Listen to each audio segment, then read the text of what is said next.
Magandang hapon po sa ating lahat. Magandang hapon. At sa mga nasa bahay po ay Happy Lord's Day po sa inyo lahat. Ang mensahe pong ito ay hindi na bago sa atin. Nakakarinig na tayo ng mga ilang version ng sermon ito. At yung ilan dito ay second time na napakinggan dahil ito ang tinuro ko sa kongregasyon, sa tahanan ni Brother Greg. At ang isa dito ay 3 beses na pakikinggan. At pwede ka nang kumikit, Brad. So, ngayon, ang mensahe ay patungkol sa ating paningin, sa ating mga mata.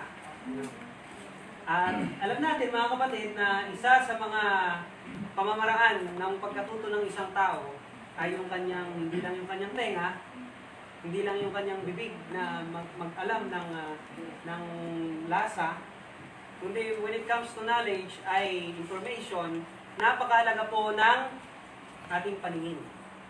Marami po ang mga visual learners sa kapanahunan ngayon. Ano po, kung noon ay puro dyaryo yung mga lola natin, ay sa panahon ngayon dahil uso na ang computer, ay napakahalaga na ng visuals sa ating pong pagkatuto. Ano po? Lalong-lalo na sa mga kabataan. Dahil maraming mga kabataan po dito na dapat na maunawa ng mga magulang na sa kanilang mga anak ay mahalaga yung ganitong bagay. Yung technology, ganyan, napaka-attach nila doon. Ano ho? At kung makikita natin, yung isang tao na nagtapos ng kolehiyo at yung taong hindi gaanong makapag-aral, kung ang taong hindi gaano nakapag-aral ay talagang nag-browse ng internet, nagbabasa siya ng mga article, through the use of technology, the advancement of technology, ay yung edukado at hindi, when it comes to diploma, ay pantay na. Kaya may mga tao na street smart na they chose not to go to school but to educate themselves through the internet. Wala pong masama doon. No? So, yung point ko lang, mga kapatid, lahat ng mga kabataan sa generation ngayon, especially sila Kuya MJ, sila July, sila sa generation namin, naisama na rin po ako. Ano? Ay we can be informed sa mga trends, kaya nga nagte-trending na kasi ang bilis kumalat ng mga issues. But, ang problema lang, ay kapag ang isang tao ay marami siyang alam, when it comes to anything or something, pero hindi siya nagagabayan ng maayos, doon na nagkakaproblema. Na kaya ang mga kabataan ay feeling nila, ay alam na nila ang lahat. At madalas ay kanilang hindi na pinapansin ang payo ng mga magulang o nakakatanda sa kanila. Kaya nandyan yung schools, universities, dahil narami na yung knowledge or internet, pero kailangan pa rin magabayan sa mga kabataan na minamahal natin. Ako rin ay isa pang kabataan pa rin. Ano po? Ay napakahalaga na humingi tayo ng patnubay at gabay sa ating mga magulang. I-recognize at kilalanin pa rin natin sila. Dahil marahil tayo man ay maalam, pero dapat tayo ay mag-guide ng maayos. Kasi kung ikaw ay masyadong maraming alam, ngunit hindi ka talaga nagabayan, ay dangerous person. Ganon din sa banal na kasulatan. Kapag maraming alam sa salita ng Diyos pero hindi nagagabay, ay delikado. Pero sa ating mga kapatid, sa ating buhay, ay ang ating pong pag-aaralan ngayon ay hindi yung paningin ng ating mga pisikal na mata o yung pagkatuto pagdating sa mga bagay na nakikita, no? Kundi pagkatuto yung spiritual eyesight. O yung, ano yung sinasabi? Ano yung spiritual eyesight natin sa Hebrews chapter 11 verse 1? Di po ba sinasabi doon? Ang pananampalataya ay ang kapanatagan sa mga bagay na inaasahan. Yung mga bagay mo bang inaasahan, nakikita mo siya sa iyong mga mata? Hindi po ba, di ba? Hindi pa. Pag sinabi ng bangko na pangutangin ka namin, ay sigurado ka na mapapangutang ka. Pero aasahan mo yun kasi sinabi nga sa'yo na papautangin ka. Pero hindi mo pa siya nakikita. Once na dumating na yung araw na ito ay dumating, doon na siya natupad. So, pero tayo, pag ang Diyos ay nangako, tayo tiyak sa mga pag-asa natin sa Kanya, pag tayo umasa sa Diyos. At sinabi pa doon, patiyakan sa mga bagay na inaasahan at ang paniniwala sa mga bagay na hindi natin nakikita. We believe in God dahil kahit hindi natin siya nakikita nararamdaman natin yung kanyang presensya. No? So ito ang titignan natin, i-redirect natin kung saan tayo dapat tumingin. No? Na hindi tayo apektado ng physical na mundo na nakikita natin yung mga problema physically. No? Dahil tayo may dalawa tayong paningin. Yung spiritual eyesight o yung spiritual world na ating pong inaasahan sa Panginoong Jesus na langit, at yung kinakaayawan nating impyerno. At pagkatapos sa buhay natin ito ay tinitingnan natin sa kasalukuyan yung physical world or yung real-time life natin hanggang ngayon. So, i-refocus natin yung ating paningin. Kaya yamang nagbubugbog tayo ng makapal na bilang ng mga saksi, ang mga tao, ang mga tao sa mundo, ang mga tao nakapaligid sa atin, ang mga kapitbahay natin. Itabi namang walang liwag ang bawat asan. Pabigat, at ang pagkakasalang pumipigil sa atin, at ating takbuhin may pagtitiis, ang takbuhin inilagay sa harapan natin. Tayo'y pinapalibutan ng maraming tao. Maging mga kapitbahay o mga anak natin. Kahit sinasabi rito na itabi natin ang mga sagabay, ang mga pabigat, sapagkat tayo tumatakbo at tayo dapat magkaroon ng pagtitiis. Maraming mga challenges. Pero ang takbo ito ay binigay ng Panginoong Diyos sa atin. At alam natin na ito'y ating tinanggap nung tayo ay naging anak ng Diyos. Sa verse 2, mga kapatid, sinasabi na sa ating pagtakbo ay meron tayong titignan. Sa takbo ay may hangganan, di ba? Mayroong finish line. Pero ang ating titignan ay ang ating Panginoong Jesus. Masdan natin si Jesus na gumawa at sumakdal ng ating pananampalataya. Na siya, dahil sa kagalang inilagay sa harapan niya, ay nagtiis ng krus na walang bahala ang kahihiyan at umupo sa kanang trono ng Diyos. Si Jesus po ang ating halimbawa. Siya yung ating modelo pagdating sa mga bagay na ating nararanasan sa mundo nito. Di po ba? Dahil siya yung Diyos na nagkatawang tao. Bago natin maranasan ang nararanasan nating paghihirap, ay naranasan niya na yon. Tayo ay tila bagang tayo kung minsan ay binigo ng mga mahal natin sa buhay, ng mga anak natin o ng mga pinakamalalapit nating mga kaibigan. Kung minsan we feel na tayo iniiwan, ngunit bago na maranasan natin yun ay naranasan yun ni Jesus. At grabe pa ang kanyang naranasan kung atin pong titingnan ang buhay ng Panginoon Jesus. So let us lay aside, brethren, mga kapatid ko, itasantabi natin ang lahat ng mga pabigat at ang kasalanang bumibihag sa atin. Maraming bisyo ang mahirap bitawan. Lalong-lalo na pag nagsisimula ka bilang isang Kristyano, kagaya ng pagsusugan, pag-iinom ng alak, ano pa. Ako, ang hirap kong analyst doon, yung computer Nakasama sa akin dahil hindi na ako pumapasok nung high school. So, anything that goes beyond what is proper or ang anumang bagay na pumapalit sa Diyos, sa puso natin, kung ang puso natin ay punong-puno ng kabalahan sa mundong ito at yung puwang ng Diyos ay nawawala na, yun ay isang masamang bagay. So, let us lay aside.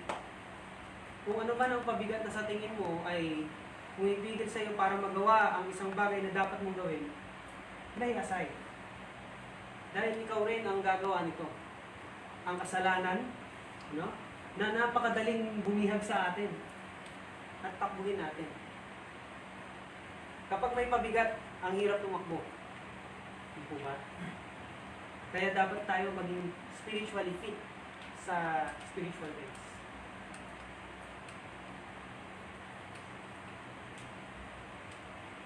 Yeah. Okay. Sa iglesia kasi mga kapatid, ang iglesia ng Panginoong Hesus, yan ay yung kapilya natin sa Caloocan.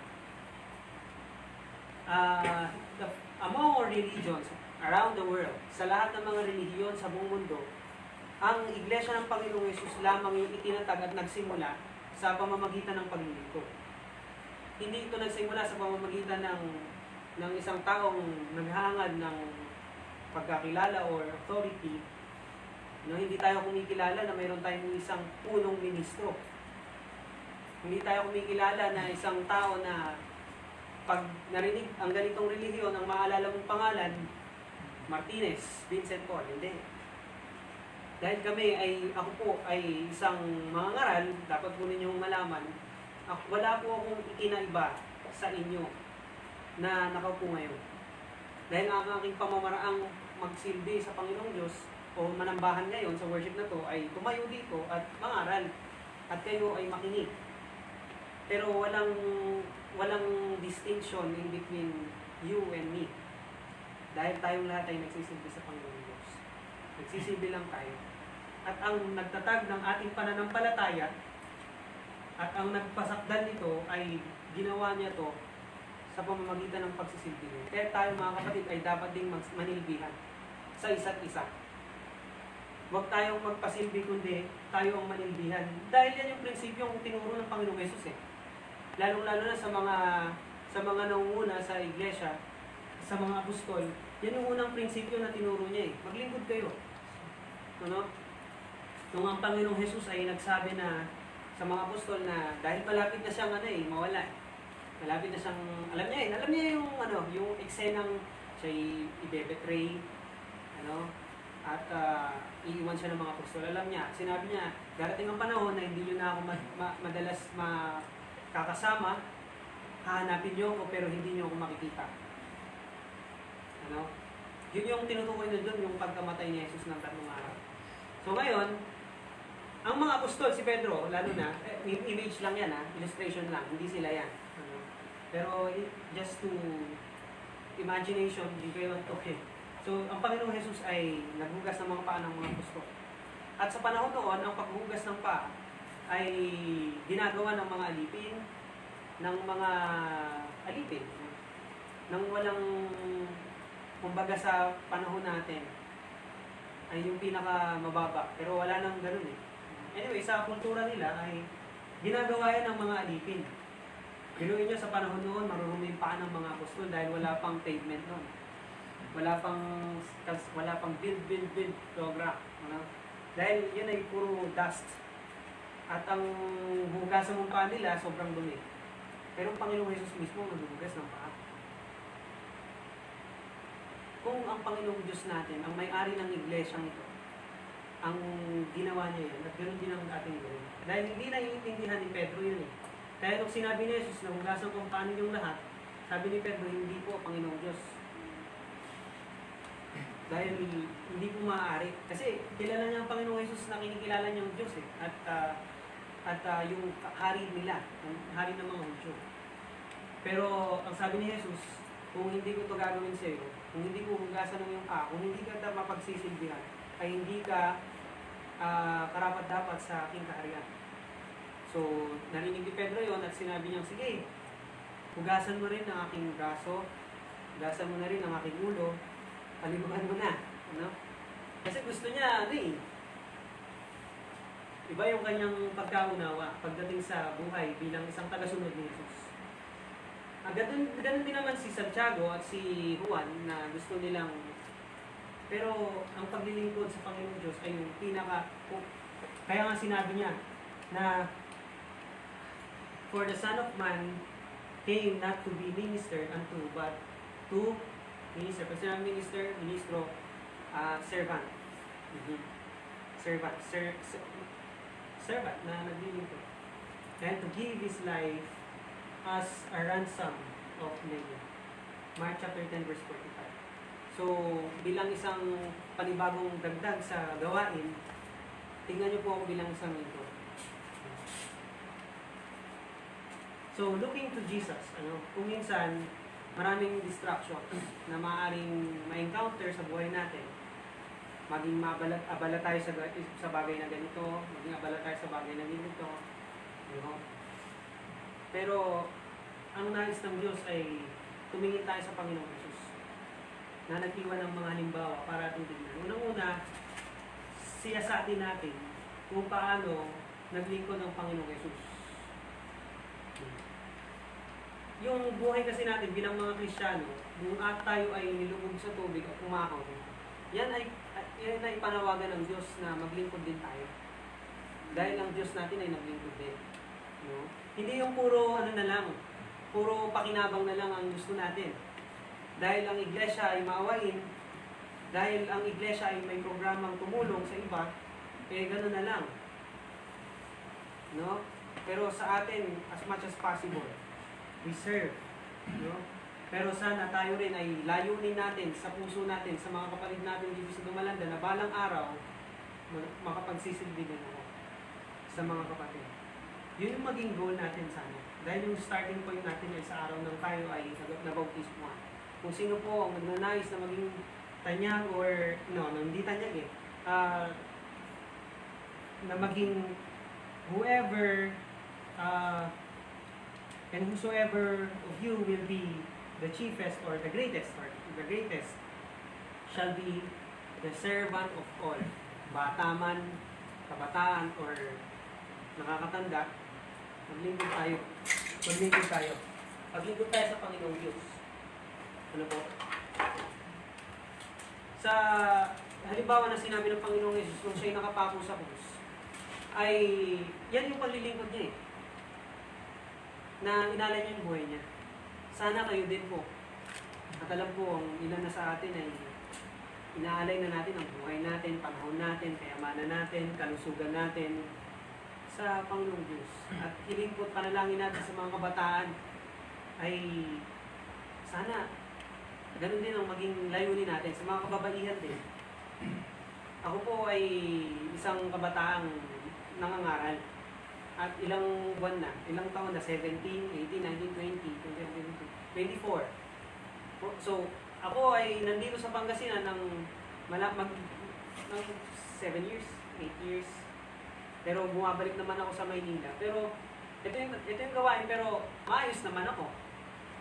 Meron akong sapat na, may maayos akong damit. Meron akong maayos na tinutulugan. Meron akong pagkain na mayroon akong maayos na tinutulugan, lalo na pag weekends. Pagkain, lalo na pag weekends. Pero sapat lang. No? Masaya ako. Alam nyo, wala akong ibang kasiyahan kundi yung mag-serve sa church. Though, someday, kapag bumigat ang responsibilidad, maaaring lobin ng Panginoong Diyos, magkaroon tayo ng pamilya, magkaroon tayo ng business, pero ultimately, service pa rin. Hindi mo mawala sa atin yung Brother CJ. At sa mga kabataang nangangaral din yan. Sana kayo rin po, sa mga sumunod sa aming mga kabataan, MJ, July, kayong susunod sa amin. If anyone who wants to follow me, let him deny himself. Ibig sabihin, hindi na yung gusto natin yung masusunod, kundi lalakad tayo sa layuning mapupurihan ng Diyos. Hindi ibig sabihin na itigil mo ang iyong ginagawa na, kasi iba-iba naman Sabi sa banal na kasulatan, may iba sa ganito, may iba sa pagsisilbi, sa pangangaral, sa pagtulong. Nagtutulungan tayo. Doon yung nabubuo yung paglilingkod natin. As the Father has loved me, so I have loved you. Abide in my love. Manatili kayo sa pag-ibig ng Diyos. If you keep my commandments, you will abide in my love, just as I have kept my Father's commandments and abide in His love. Sinabi ko kay Kuya Angel, mahalin mo ang iglesia, mahalin mo ang mga kapatid, mahalin mo yung ginagawa ng magulang mo. Dahil the greatest thing the man could ever do ay magsilbi sa karya ng Diyos. Yung iglesia. Christian servanthood, a Christian servant should recognize that servanthood is not just an obligation but a privilege. Nagiging obligation lang siya kasi nga, kapag kami, halimbawa, ako ay isang Bible student at nag-aral ako ng 5 taon sa Bible school. Oh, marami akong nalalaman. Hindi ko pwedeng pabayaan yun na akin lang yun, na hindi ko i-share. Hindi ko gamitin yung pangangaral kasi tinawag ako. Naging obligation siya kasi nga of what I can do, because of what I know. Pero pag hindi ko yung ginawa, malaking responsibilidad din dahil sabi ng Diyos, there is a stricter judgment sa mga nagnanais na maging tagapagturo. Sabi ko nga, Panginoon, ba't mo pa ako tinawag? Ba't pa ako naging preacher? Kung minsan nadi-discourage ako. Ba't pa ako ganito? Pwede naman ako maging abogado na lang agad. Pero alam niyo yun, higit sa lahat yung gawain natin, yung providence ng Panginoon Diyos. Sino mag-aakala na magkakaroon ng congregation sa lugar na?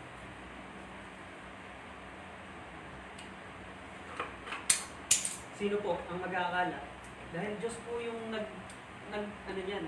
nagbigay. At masaya po akong makasama kayo. So, let's be serious on our service dahil pribilehiyo yan. Na maaari na tayong maglingkod. Huwag niyong isipin na kami mga lalaki lang yung may maraming magagawa. Hindi po. Dahil ang mga ladies, maging sa buhay ng Panginoong Jesus, sa anumang paraan, si Martha, si Maria ay naglilingkod sa Panginoong Jesus. Mula nung siya'y nagministeryo hanggang siya'y ibaba sa krus, nandun yung mga babae. Nung siya ay inilibing, nandun yung mga babae. Nung siya ay bubuhusan na ng pabango, kasi kultura nila yun, nandun yung mga ladies. Nagsaserve. Sila pa nga yung, nakaalam din na wala ang Panginoon. Wala siya sa, bukas yung libingan, wala siya. Binalita niya sa mga apostol. Diba? Nasa plano ng Panginoon Diyos yung mga kababaihan. At marami tayong magagawa sa Diyos. Second is the value of our service. Yung halaga ng isang gawa natin. So, isa yan sa mga hinahanapan natin. Pag may service, of course, there is a value. Diba? Pero nagtatanong mga apostol, mga Panginoong Jesus, iniwan namin ang aming mga magulang, ang aming kalupaan, ang aming bahay, ang aming trabaho, ang aming mga kapatid na babae at lalaki for you. So, ano naman ngayon? Nagtatanong si Pedro saka sila Santiago at si Juan. Ano ngayon? Kung kami Kristiyano or ito, gumagawa kami. Nagsasakripisyo mga kapatid na, di ba? So, ano ngayon? Alam niyo mga kapatid, all of our service must be rendered to God. Hello? Dahil He will reward. Knowing that He is the rewarder of the good deeds that we are doing. Kung minsan nakikita natin na ang gawain ay walang resulta at bunga. Ang sakripisyo natin ay walang parang nag-question nga yung iba o door-knocking kayo ng door-knocking, bahay-bahay kayo. Wala namang growth. Hindi natin masasabi mga kapatid Hindi natin masasabi na sa isang Sabadong paglabas ay saan, ano yung magbubunga. Diba? Pag naghasik ka ng ng salita ng Diyos sa mga tao, success na yun na naturuan sila, nakarinig sila. At watch how much more pag nabautismuhan pa sila. Diba? Kung minsan nangihimagot tayo diba? Lalo na sa amin, ang mga nagbabayba, init-init ng kahapon. So sana nga, maaralan yung mga na-schedule na 5. Pero yung paglabas pa lang mismo, success na yun. He is the rewarder of the good things that we do. Sige first, unahin nyo muna ang karya ng langit. So, wala na tayong problema sa karya ng langit. Natagpuan na natin yung katotohanan. Nandito na tayo sa iglesia. Pero ang kailangan natin gawin, yung katwiran ng Diyos. Nahanap na natin yung kaharian at panatilihin natin yung katwiran ng Diyos. Seek ye first the kingdom of God and His righteousness.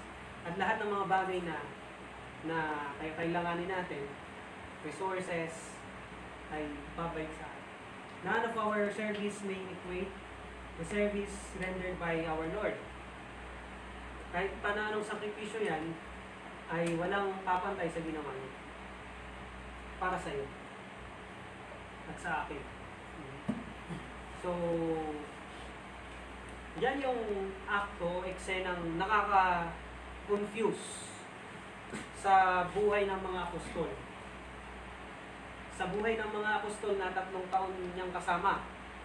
Na si Pedro, si mga apostol, kasama niya si Jesus na gumawa siya ng mga dakilang gawain, bumuhay ng patay, nagpakain ng marami, nagpagaling ng may sakit, diba?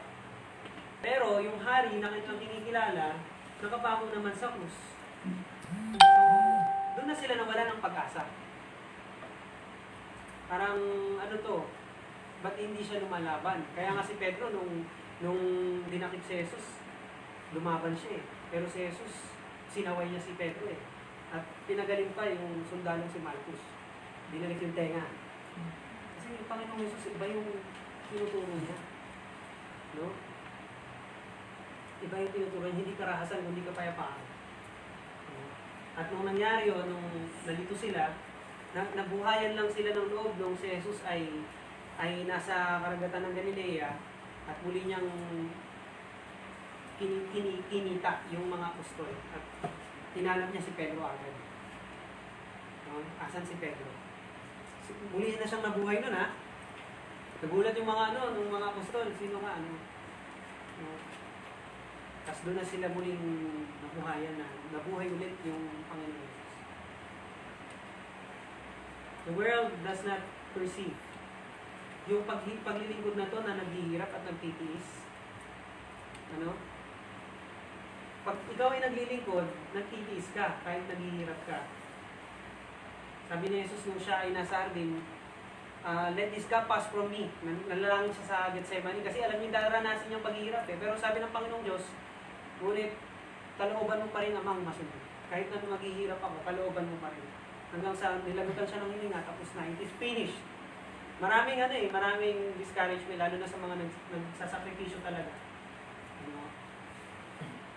The world will tell us na maging great. Pero ang mundo ay hindi tumitingin na gano'n. We will somewhat like parang foolish. Church of Christ. Kayo naman sa pamilya dito sa lugar nyo, kilala kayo dahil kayo mga ngalakal. Pero mga kapatid, nandito na tayo sa mabuting gawa. The world will tell us to have everything. Ang Panginoong Jesus ay sinubok siya ng diablo eh. Kung ikaw nga anak ng Diyos, sige nga, magpatihulog ka nga. Kung ikaw nga anak ng Diyos, bibigay ko sa iyo lahat ng yaman ng mundong ito, lumuhod ka lang sa akin at manambahan ka. Ano ba ba yun? Magpatihulog ka sa templong ito. Sapagkat nasusunod, sasabihin ka ng mga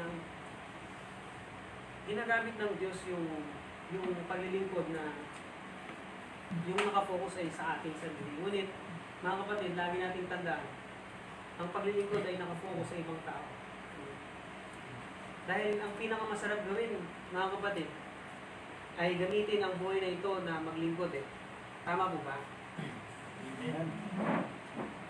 Hindi kasi, may mga naglilingkod na sobra silang nadidepress kapag hindi sila nababagit or ano. Pero the best thing that we could do is serve without any parang malinis yung puso natin naglilingkod. Yun yung satisfaction ng service eh. Kailan kayo nakaramdam nun na gumawa kayo ng isang bagay at sobrang saya niya?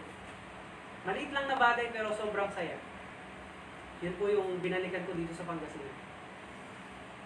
Gusto kong maranasan ulit yun. Dahil doon, hindi ako halos makagawa. May pangarap ako, pero ano na? Bahala ng Panginoon Diyos. Dahil masaya eh. Because the joys we can see and experience or appreciate in this world are just temporary. But the real joy, God wants us to see. Gusto makita ng Diyos, yung kasiyahan na yun, and experience ay walang hanggan. Kaya nga mga kapatid, kung kayo naghihirap, wala namang kaibahan sa mahirap at mayaman. Naghihirap lang din tayo. Problema tayo ng iba't ibang uri. Pero mga kapatid, hindi circumstantial. Iba yung joy sa happiness Ano yung happiness? Yung happiness, masaya ka ngayon. Pero pag nawala yung happiness, hindi ka na masaya. Halimbawa, cellphone. Nung high school ako, saya-saya ako, no? Kinuha yung PSP. Chiring, lukot ko, no?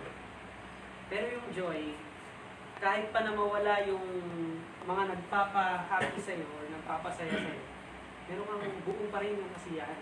Ganyan yung mga apostol. They have that kind of joy, ligayahan, na hindi maiaalis sa kanila. Dahil ang Diyos ay kasama nila. At sana tayo ganun din yung maramdaman natin. Mapalad ang mga nakakapis sapagkat sila ay aaliwin. Mapapalad ang mga yung poor in spirit sapagkat makikita nila ang Diyos. Pag poor ang spirit natin, we will recognize God. No? Pag tayo ay nalulungkot, may mag-aaliw sa atin. Mga kapatid, mga kaibigan, yun ang kagandahan ng pamilya ng Diyos. These things I have told you or spoken to you, that the joy may be in you, that your joy may be full. Mapunuan ang ating kasiyahan. This is my commandment, that you love one another as I have loved you. We are susceptible and vulnerable para maabuso tayo. Yung kabaitan ninyo. Pero, ganun pa man, sa pagitan nila ng Panginoong Diyos yun. No? At least tayo, gumagawa tayo ng wasto at tama at matuwid sa paningin ng Panginoong Diyos. At alam ng Diyos yung mga sakripisyo natin. Marami ang gawain darating sa mga kasama ko dyan. Magtulungan tayo. But many doesn't see that kind of joy na kahit pa na matagal na silang kanin ng iglesia, hindi pa rin sila nakukontento. Hindi pa rin sila masaya. Hindi sila hanap ng excitement na, Sunday, mag-worship kami. Many doesn't see that joy. No? Kung ang aming magandang balita ay natatakbungan pa, ay may talukbong na sa mga napapahamak. Nabinulag ng Diyos ng sanglibutan ito ang mga pag-iisip ng mga hindi nagsisisampalataya upang sa kanila iwag sumilang ang kaliwanagan ng Ebanghelyo, ang kanbalatian ni Kristo na siyang larawan ng Diyos. Ano yung bumubulag sa atin? Ano yung bumubulag sa mga kaibigan natin? Bakit? Kahit pa na turuan natin yung mga kaibigan na gusto ninyong maaralan din, ay ayaw nila. No? At kung tanungin natin ang ating sarili, siyasatin natin, ano yung mga bagay na pumipigil sa atin para maunawaan ang mga bagay na inuutos ng Diyos. Alam niyo mga kapatid, yung pagkasira or pagkabulag ay maraming inaalis yan. Maraming inaalis na kakayahan yan. Losing one side is one of the only effective way to shatter our abilities na gumawa. Kasi wala ka na nakikita you know? The eye is the lamp of the body. If your eye is healthy, your whole body will also be full of light. Ngayon, ang paningin natin ay direktang nakakonekta sa ating utak. Nawa mga kapatid, makita natin ang kabutihan at yung kasamaan. Magkaroon tayo ng spiritual eyesight na suriin o alamin kung ano yung makatwiran at hindi makatwiran.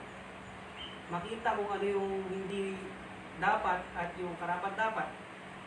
Makita yung yung parang mabuti, pero yung mas mabuti. Kasi may mga bagay na kung titignan natin na parang mabuti naman, tama nga naman, parang ganun.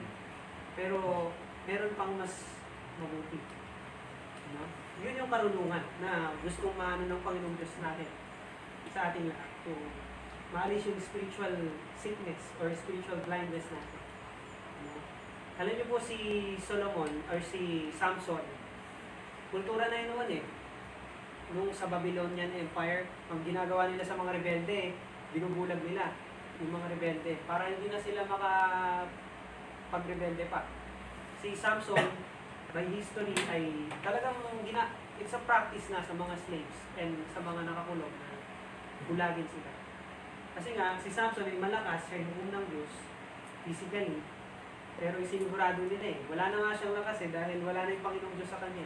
Hindi dahil sa wala na siyang buka, kundi dahil Diyos yung may gawa nun. Pero naging pasaway siya at yan, namatay siya ng tragic, though may kalooban ng Panginoong Diyos sa kanya. The world wants us to lose our eyesight sa pagkaunawa natin sa katotohanan. Mapalad tayo dahil nandun tayo sa katotohanan. The world wants us to lose our perception about true service or worship. Our sight about Jesus Christ, na siya yung Diyos o hindi Diyos. Our sight about forgiveness, yung pinatawad na yung ating maraming kasalanan. O ay, pagpapatawad natin sa iba. Our sight about sa kaligtasan natin. Our sight about service. And ito, marindi. Our sight about our past, na marami tayong pagkakasala. Our present, sa ngayon, na marami tayong hindi mabitawan or struggle sa buhay.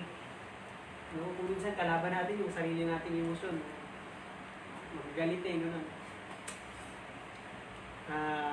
Gano'n. Our perception about the future. Kasi we can change naman, we can learn. And of course, yung future na hindi natin nakikita na darating tayo. So, magtiwala tayo sa Panginoon Diyos. Walang isa man ang sa mga tagapamahala ng daigdig na ito ang nakaunawa sa karunungang yun. Subalit tulad ng nasusulat, hindi pa nakikita ng mga mata o narinig ng mga tainga, hindi pa sumasagi sa isip ng sino man o ng tao ang inihanda ng Diyos para sa mga anak niya o sa mga umiibig sa Diyos. We may have enjoyed much comfort sa buhay natin. Pero there is more. Ngunit ito'y inihayag ng Diyos sa atin sa pamamagitan ng Espiritu Santo. Sinasaliksik ng Espiritu Santo ang lahat ng bagay, maging ang pinakamalalim na layunin ng Diyos Ama. Sapagkat walang nakakaalam sa iniisip ng isang tao, liban sa kanyang sariling pagkatao o Espiritu. So, we can never lie sa ating sarili kasi kilala natin ang sarili natin. Pero hindi din natin mapagsisinungalingan ang Diyos, ang Espiritu na nakakaalam ng puso natin. Kaya hindi naman, walang nakakaalam ng mga iniisip ng Diyos maliban sa Espiritu ng Diyos. Ang tinatanggap natin ay hindi ang Espiritu ng sanglibutan. Ano po? Hindi yung kasi may mga bagay dito na tama eh. Ngunit, kundi ang Espiritu mula sa Diyos upang maunawaan. Kung minsan di natin nauunawaan kasi nandito pa rin tayo eh. Pero kung mag-give tayo sa kalooban ng Diyos sa buhay natin, maunawaan natin ganun pala. Hindi man natin maunawaan sa ngayon, pero balang araw, malalaman natin kung mga nangyayari sa buhay natin at masasabi natin, napakabuti mo talaga, Panginoon. You're so good. Sa dahil lang Diyos ang kumikilos sa buhay ng bawat isa sa atin. Upang maunawaan natin ang mga kalooban niya sa buhay natin. So, where are your eyes fixed? Kapatid. Saan ito nakatingin? No? Ito ba yung nakatingin sa buhay na to lamang? Yung pag-asa ba natin ay nilalagay natin sa mga bagay dito sa mundo? Eh, paano kung nawala yun? Pag nawala yung education, kung doon mo ibinuhos lahat ng buhay mo, pag nawala yun, hopeless ka na rin. Pag nawala yung magulang mo, o pag nawala sila, hindi natin alam.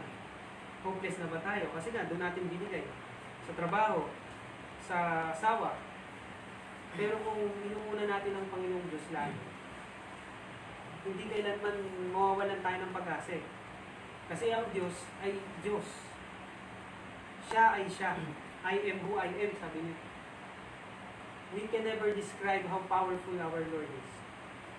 Kaya nga, sinabi ng Apostol Pablo na I can do all things through Christ who strengthens me. Humugot tayo ng lakas sa Kanya. Unahin natin ang Diyos, ang ating asawa, pamilya, ang iglesia, at ang lahat ng bagay na binigay ng Diyos sa atin upang pamahalaan. Ingatan. So, i-fix natin yung paningin natin sa Diyos or sa Panginoong Diyos. Sa halimbawa na iniwan niya sa atin, huwag kayong titingin sa amin o higit kanino man, kundi sa Panginoong Diyos. So, keep your eyes on Jesus. Keep your eyes on Jesus. At blessed days ahead po sa ating lahat. See you next week and happy Lord's Day.